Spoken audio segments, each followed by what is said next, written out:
আপনারা একটা লোককে চিনেন যে টিকটক করে, অপু অপু ভাই? আচ্ছা, আর অপু ভাইয়ের ভিডিও দেখছেন আপনারা, দেশে একটা ইয়াটের মধ্যে ঘুরতেছে দুবাইয়ের মধ্যে, বিশাল পরিমাণ টাকা পয়সা। তার পড়াশোনা কি, তার ডিগ্রি আছে? নাই। তার ইনকাম কত বলো? লাখ টাকার উপরে। কমায় বললাম।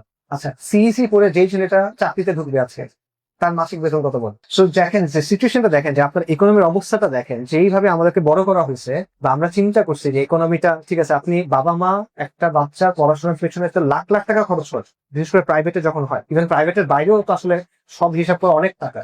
সেটা রিটার্ন চাকরি, আপনার ইকোনমি আপনাকে চাকরি দিতে পারতেছে। ইকোনমি চেঞ্জ হয়ে গেছে। 30 বছরে লক্ষ লক্ষ মানুষ নতুন ডিগ্রিধারী তৈরি হয়েছে, আমাদের মুড়ি মুরগির মতো ইউনিভার্সিটি তৈরি হয়েছে, কিন্তু এদেরকে চাকরি দেওয়ার ক্যাপাসিটি আপনার নাই। উচ্চশিক্ষার পেছনে যেই পরিমাণ বিনিয়োগ করা হয়েছে সেই পরিমাণ রেজাল্ট নাই। আজকে থেকে 20 বছর পরে, আজকে যাদের বয়স 15, যারা এইচএসসি দিচ্ছেন বা এইচএসসি দিচ্ছেন, আপনাদের বয়স কত? রাফলি 16 থেকে 18 মধ্যে।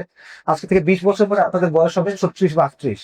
আপনাদের অনেক ভালো ভালো ডিগ্রি থাকবে, আপনাদের কোনো চাকরি থাকবে। এটাকে সোশ্যাল সায়েন্সে এটাকে বলে অ্যানোমি, লক্ষ্যহীনতার সংকট। একটা সমাজের যে বন্ধন গুলা ছিল, পারিবারিক বন্ধন, সামাজিক বন্ধন, ধর্মীয় বন্ধন, মূল্যবোধের বন্ধন, এগুলো সব ভেঙে গেছে। মানুষ এগুলোতে আর বিশ্বাস করে না, এবং সেখানে নতুন কোনো বন্ধন তৈরি হয় না।